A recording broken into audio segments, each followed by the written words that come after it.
semejante al original, disputa inminente. Dios ayuda a preparar el final. Esta es una faceta del libro de la ley de Apocalipsis, pero sobre todo de Apocalipsis, que no siempre le damos la importancia que debería de tener. Dios tiene la intención de que los acontecimientos no nos sorprendan, por eso tenemos la profecía, pero también tiene la intención de que no nos desesperemos por la parte de la profecía que nos toca vivir en nuestra vida. Y esa sería la confirmación de esa ayuda, para el final. Recordamos, Juan 17:15, no te ruego que te los lleves del mundo, sino que los guardes. Sobre todo custodiar, es una idea muy bonita, que los custodies de la maldad. No pertenecen al mundo como tampoco yo pertenezco al mundo. Sepáralos para Dios, sería el concepto de santificar, sepáralos para Dios, con la verdad, es decir, verdad, fiabilidad, rectitud. Verdad es el mensaje tuyo. Un texto muy bonito para nuestra reflexión en este momento. Uno de los grandes contrastes que muestra insistentemente el libro de Apocalipsis es la idea de que mientras en la tierra se desarrolla el conflicto, en el cielo se adora a Dios por su acción en favor de su pueblo. Idea casi inexistente, cierto es, en el libro de Daniel. Y yo os quiero invitar en esta tarde a que podamos ver algún retazo. Es muy amplio en el Apocalipsis. Hay muchas escenas donde se adora en el cielo. Pero la idea de que viendo lo que somos, la raza humana, y viendo el conflicto, se desarrollan varias escenas, capítulo 4, capítulo 5, capítulo 14. Hay varias ideas en el libro en el cual en el cielo, al mirar que hay una solución para la raza humana, se alaba a Dios por eso, se adora a Dios por eso. La idea fundamental del libro de la revelación o divulgación, como queráis traducirlo, si tomamos la segunda traducción del término, entendemos que el libro es divulgativo sobre lo que pasa en el cielo, más de lo que pasa en la tierra, porque se dedica mucho más espacio. La gran necesidad del creyente es mirar hacia la revelación, es decir, a lo que Dios ha divulgado, y no exclusivamente al conflicto que nos asedia en la tierra. Es recomendable recordar que el libro comienza con una visión celestial cuyo centro es el sumo sacerdote celestial en el interior del templo.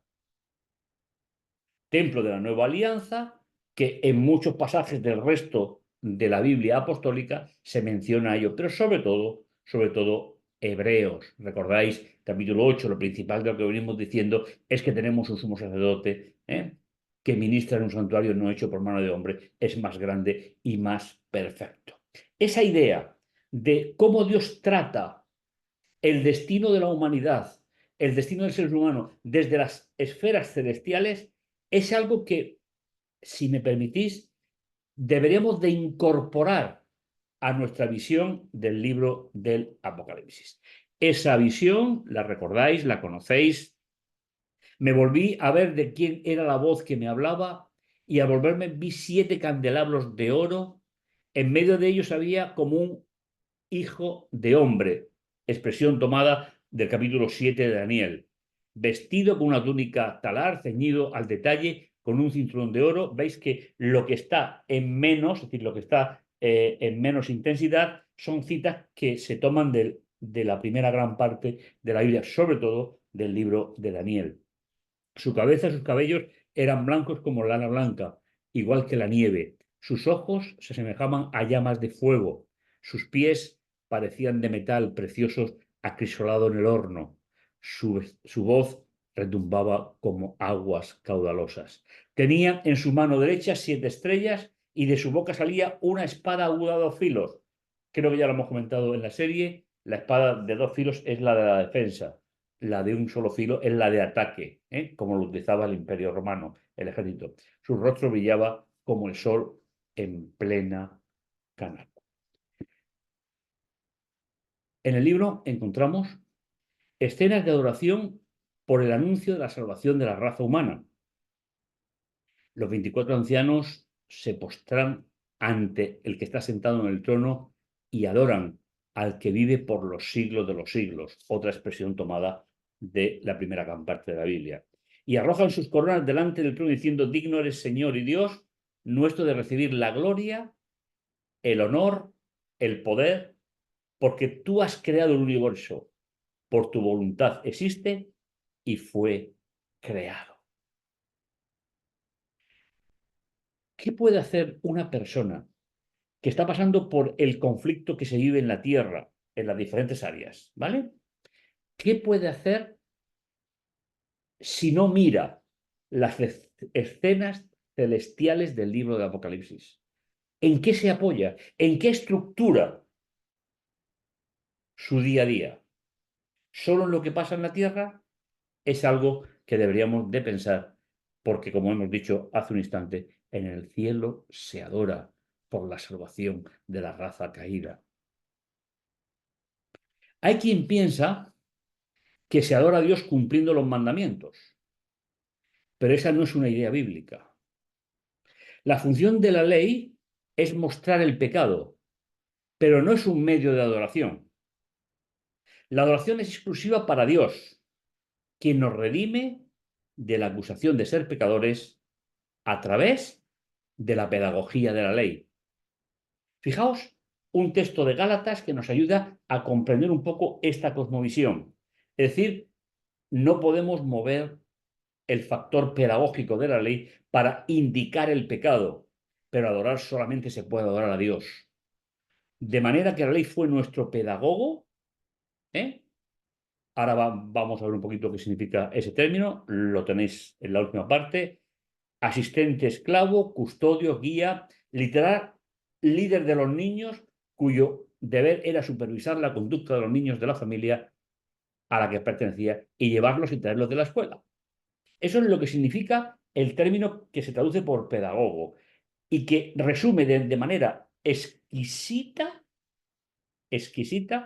lo que la ley tiene que ser para nosotros. Quien nos lleva y nos trae a Cristo. De manera que la ley fue nuestro pedagogo, es decir, nuestro líder, el que nos lleva y nos trae, hasta la llegada de, a partir de aquí, ya somos, es decir, nos quedamos en la escuela y aprendemos. Ese sería un poco el significado de esa palabra tan importante para el autor de Gálatas. Uno de los temas importantes del libro Apocalipsis es el capítulo 13, en el cual nos vamos a basar hoy en algunos de nuestros acercamientos, siguiendo la técnica de ver en el texto griego que escribió Juan, encontramos 4 partes que son importantes. Y el dragón le dio el poder y el trono de él y autoridad, lo que vimos en el capítulo 12. Abrió su boca en blasfemias contra Dios para hacer guerra a los santos. Y hay una segunda parte, la B', que dice, si alguno tiene oídos, oiga, si a cautividad o a matar o a espada. Es decir, el Señor no nos dice que no vayamos a pasar por los conflictos que se describen en Daniel y Apocalipsis. Lo que dice es que tiene una solución para nosotros. Los que no adorasen a la bestia y a su imagen serán maltratados. Esa sería un poco la idea en el capítulo 13, pero ahora veremos qué es historia, qué es profecía, qué es futuro, para que podamos disfrutarlo. Para situar correctamente el contexto de Apocalipsis 13, debemos de devolver la mirada al libro de Daniel. La visión sobre la duración del sistema no teocrático que se describe en el capítulo 2, es decir, por si alguien no ha seguido toda la serie, cuando Nabucodonosor llega a Jerusalén, comienza un periodo que dura toda la estatua que tenéis en pantalla y que es el periodo donde Dios no reina, aunque nos parezca extraño, porque utilizamos términos a veces que son un tanto ambiguos, pero ese periodo no teocrático, ¿eh? También lo va a explicar el capítulo 13 de Apocalipsis. Dice los dedos, ¿eh? De los pies, mitad de hierro, mitad de barro, significan que el reino será a la vez fuerte. Y como viste el hierro mezclado con el barro, se mezclarán los linajes entre sí. Ahora veréis una explicación de este texto que tal vez os sirva. ¿Eh? Así se mezclan los linajes, pero no se fundirá el uno con el otro, como el hierro no se funde con la arcilla o el barro. Mezclar los linajes entre sí significa, en este texto, referencia al linaje del hierro y al linaje de la arcilla. Ambas ideas. A esta realidad, Apocalipsis 13 lo significa como la bestia multiforme que sale del mar, sería los linajes de el hierro, y la bestia que sale de la tierra serían los linajes de la arcilla. Y el conflicto está entre esos dos elementos. Hay que recordar que para situar correctamente el atentado del cuerno pequeño contra la ley, 7, 25, 8, 9, 12 de Daniel, situación que se menciona de la misma forma en Apocalipsis capítulo 13. Fijaos, hay que recordar que esta bestia es un poder que surge del desarrollo histórico descrito en Daniel 7, es decir, esta última parte, la que está en los pies de hierro y de barro, es el resultado de lo que aporta Babilonia, de lo que se pasa a Medo-Persia, lo que aporta Medo-Persia, lo que pasa a Grecia y lo que pasa a Roma. Lo que aporta cada uno de los imperios y que hereda el siguiente es lo que va a caracterizar completamente a esa figura, a ese cuerno pequeño. Ahora se presenta como una unidad, es decir, la unión de toda esa herencia. De Babilonia se hereda una cosa, así hasta llegar al final, que como ya hemos visto en la serie, no voy a entrar directamente a ello.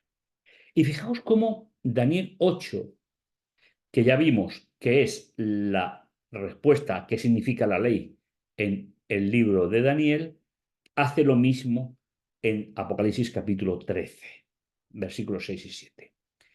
Llegó incluso hasta el jefe del ejército, suprimió el continuo, socavó los cimientos del santuario, le entregaron el ejército y en su lugar del continuo instauró la iniquidad y tiró por tierra la verdad. En todo cuanto emprendió, tuvo éxito. ¿Sabéis? Hay una idea fundamental. Lo que más le sorprende a Daniel, y que luego se va a ratificar exactamente igual en Apocalipsis, es la instauración de un sacerdocio con toda una jerarquía, que es la autoridad que después hará todos los cambios que conocéis, que hemos trabajado durante varias décadas en nuestra historia.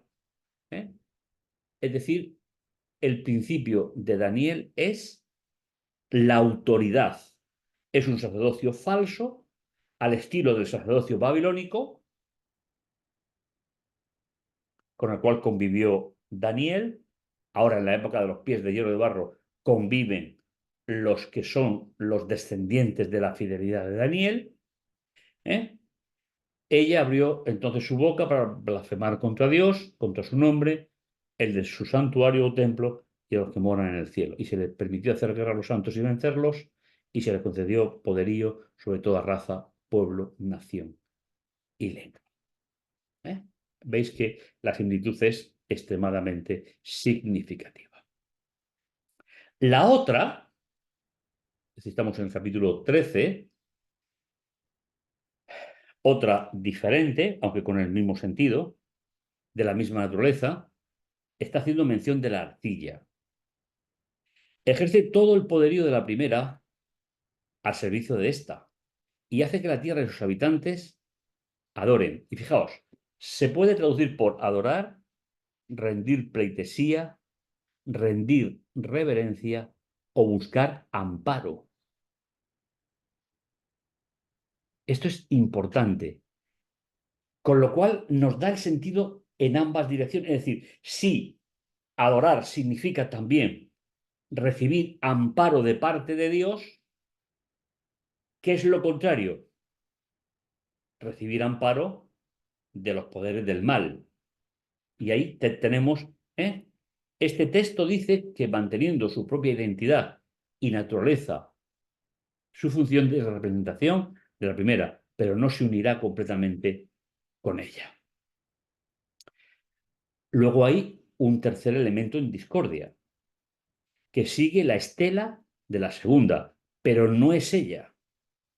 Seduce a los habitantes de la tierra con los signos que le han prometido realizar al servicio de la bestia, diciéndole que le hagan una imagen, semejanza, imagen, en honor de la bestia que revivió a pesar de haber sido herida por la espada.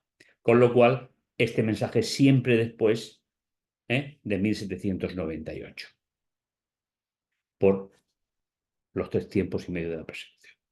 Le concedieron el poder de infundir aliento a la imagen de la bestia, de suerte que pudiera incluir, incluso hablar y hacer que fueran exterminados cuanto no adoraban la imagen de la bestia. Y hace que todos, pequeños, grandes, ricos y pobres, libres y esclavos, se haga una marca o sello. No lo hemos visto en la serie, no ha salido, pero los 144.000 son sellados en el capítulo 7. Son sellados por Dios. Ahora hay una falsedad de ese sello. Veis que estamos comprando siempre falsedades, es decir, intentos de llegar al absoluto, pero no llegamos, en la frente o en la mano derecha, y que nadie pueda comprar ni vender. Veis que este tercer elemento tiene una naturaleza diferente a la bestia que sale del mar y a la bestia que sale de la tierra. Porque es un poder económico. Pero aquí quiero deciros algo que es un poco lo que he pretendido mantener desde el principio. Lo que no hemos llegado a ello, tenemos que ser muy prudentes para no dar falsas expectativas. ¿Cómo va a ser? No lo sabemos. Pero tendremos el conocimiento suficiente para que cuando llegue sepamos qué está ocurriendo. Y si no, nosotros, otra generación posterior, cuando llegue el momento. ¿De acuerdo? Y que nadie pueda comprar ni vender, veis que es un poco el símbolo de ese sello, solo los que lleven la marca con el nombre o la cifra de su nombre. Recordemos que el sustantivo imagen, y esto es muy importante, porque también es un simulacro de falsedad. ¿Por qué se hace una imagen? ¿Qué significa eso en la Biblia? La palabra imagen, en hebreo lo tenéis ahí escrito, está relacionado con el control de la creación desde su mismo comienzo. Es decir, os recordáis que Dios le dijo: creced, multiplicaos, gobernar la creación. Es decir, Dios puso en manos del ser humano, puso el control de la naturaleza.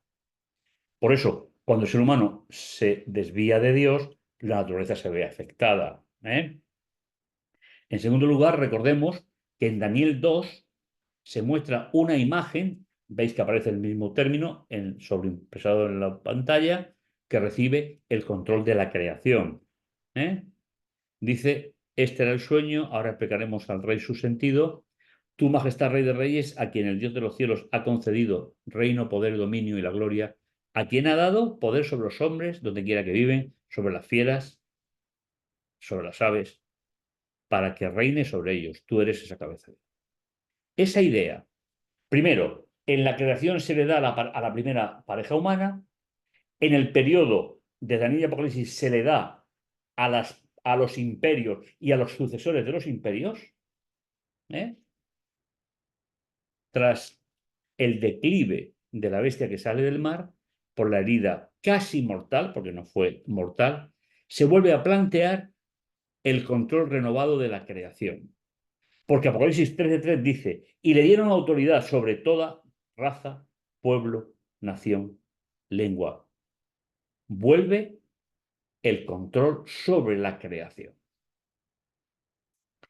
Y en todo este contexto es donde se sitúa el verdadero servidor de Dios, el que se deja guiar por Dios. ¿De acuerdo? Aquí está, dice el texto, la sabiduría que se encuentra entre las personas, ya sea natural o impartida por Dios, sería el término original, pero aquí va a ser también otra falsificación. Veis que todo el tema del capítulo 13 va de falsificación en falsificación. Un sacerdocio falso,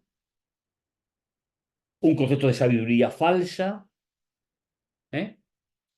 Que el inteligente calcule la cifra de la bestia, pues es cifra de hombre, ser humano, persona.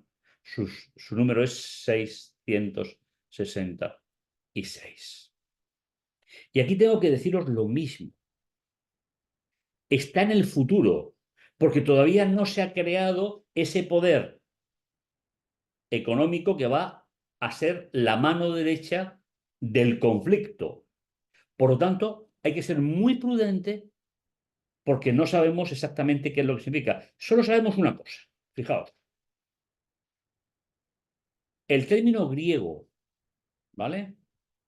Eh, para sabiduría, ¿eh? Es la traducción del término que se utilizó en la Biblia, que significa habilidad técnica, actitud personificada en Dios. Es decir, la sabiduría es, desde el punto de vista bíblico, algo que viene de parte de Dios. En el conflicto, los que van a poner el sello del 666 viene de parte de un poder humano. Eso sí podemos saberlo por los textos. Job 28:28, el primer texto que hablará de sabiduría en la Biblia, dice, respetar al Señor es sabiduría, apartarse del mal es la prudencia. Si le dais la vuelta, respetar a Satanás y sus agentes es la propuesta en el conflicto. Y por supuesto, no apartarse de su proyecto nos hace imprudentes. Veis que es toda una línea de pensamiento que atraviesa toda la Biblia. Entonces, la sabiduría en hebreo es habilidad técnica, actitud personificada en Dios. Por lo tanto, ¿qué sería? Respetar al Señor es una actitud que nos acerca a Dios. Cosa que, como decimos en la propuesta inversa, pues tiene que ver con lo que va en contra de Dios. El gran problema es que esta Trinidad contraria a Dios impone una sabiduría que se encuentra entre los planes del dragón y sus enseñas. No se suele hacer mucho hincapié en esta parte del conflicto. Es decir, el concepto de falsa sabiduría que nos apartaría de Dios y que estaría basada solo en un concepto puramente del pensamiento humano. Esto es un dato que va a ser muy relevante. Esa sabiduría proviene de una religión medieval de contenido y de un movimiento filosófico que a través de San Agustín se introdujo dentro de la religión medieval. Es todo un planteamiento de los cuales se van a desprender todos los casos y hechos y figuras que estamos acostumbrados a manejar nosotros a lo largo del tiempo. Pero sabéis que a mí me gusta ir a la raíz para saber exactamente de qué estamos hablando, que siempre es muy importante. Un pequeño resumen antes de pasar la diapositiva. Se presenta la sabiduría que viene de parte de Dios como la admiración de Dios, reconocerlo como el autor del conocimiento. Pero se propone un número muy enigmático para mucha gente, pero creo que no es excesivamente complicado, que es una cifra de hombre. Tal vez, y esta es una suposición que no tiene ninguna base, si se hubiese querido hablar de la plenitud de la sabiduría divina, se hubiese puesto 777. Pero, repito, no hay base para eso, pero la simbología hebrea sí que nos daría esa forma de entender. En la cosmovisión hebrea, el 6 hace referencia a la humanidad, ya que está asociada con el sexto día de la creación.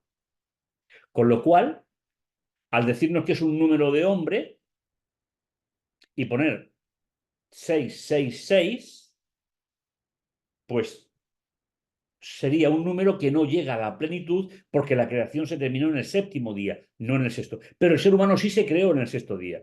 Esa idea, esa cosmovisión bíblica se mantiene justamente hasta el Apocalipsis, porque los que creemos en la creación y en el Dios de la creación, el sexto día es muy importante por haber creado al ser humano y el séptimo día es la finalización de esa creación. Por lo tanto, a modo de idea para reflexionar, pero no para fijar definitivamente, porque puede ser que cuando llegue el momento signifique otra cosa. El primer 6 haría referencia a la bestia que sale del mar. El segundo 6 haría referencia a la bestia que sale de la tierra. Y el tercer 6 hace referencia a la imagen, a ese poder económico independiente que se pone al servicio de las bestias. Con lo cual, sería, manteniendo el pensamiento hebreo, no me atrevo a ir más allá. Porque nuestra misión no es buscar hechos históricos que corroboren lo que falta de la profecía, sino conocer el acontecimiento para que cuando suceda tengamos los elementos apropiados para ello. Por lo tanto, si en la cosmovisión hebrea de Juan el 6 es el día de la creación del ser humano y en el cual se le dio el poder sobre la creación, hay un triple concepto que va en contra de esa idea bíblica. ¿Eh? El poder que sale del mar, poder político heredero de Babilonia, Medo-Persia, Grecia y Roma.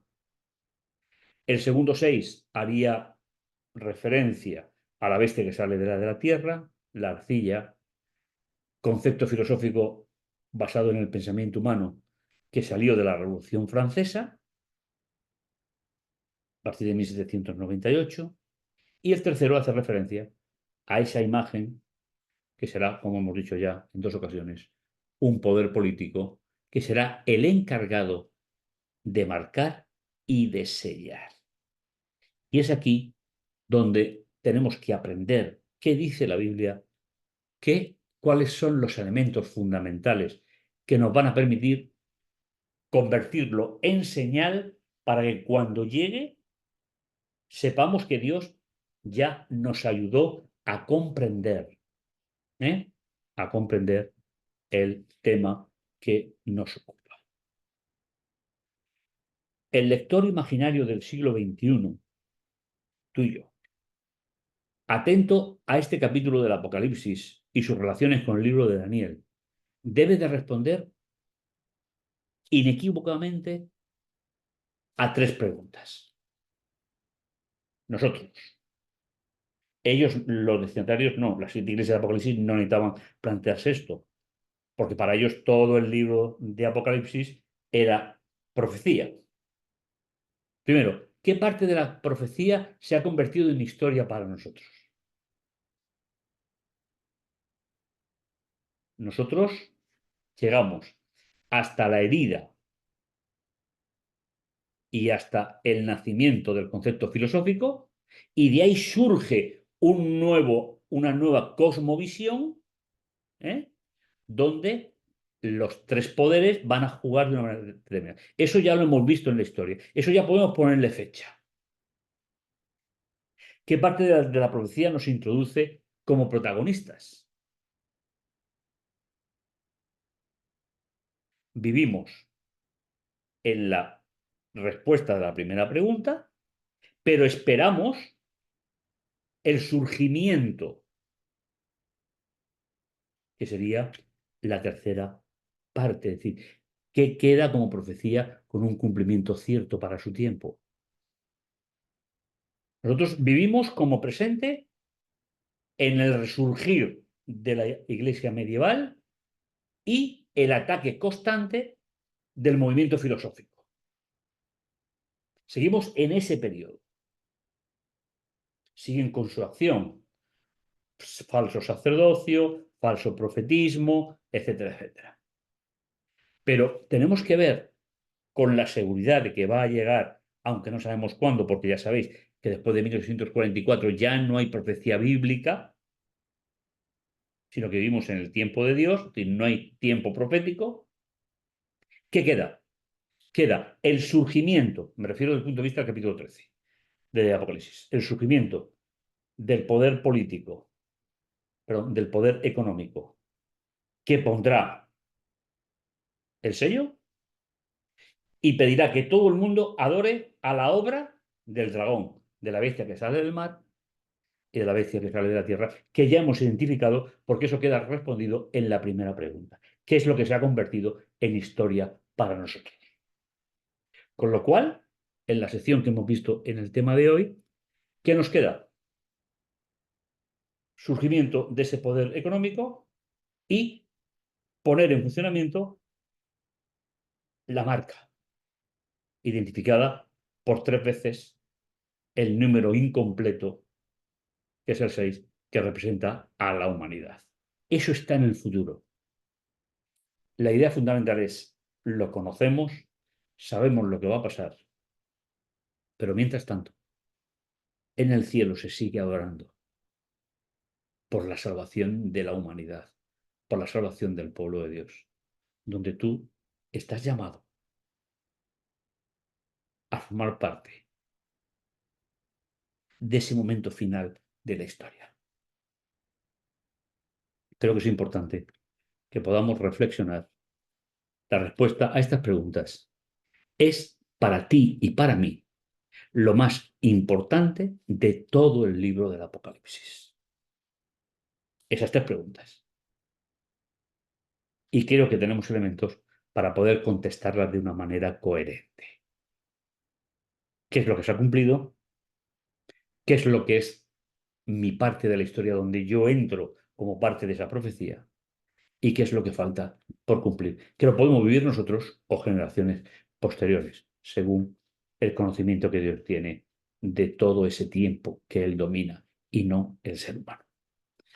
Os invito a que reflexionéis en este tema tan importante para que podamos saber cuál es el privilegio que tenemos de leer un libro como este. Mi deseo para todos vosotros es precisamente que podamos disfrutar, disfrutar de todo este contexto.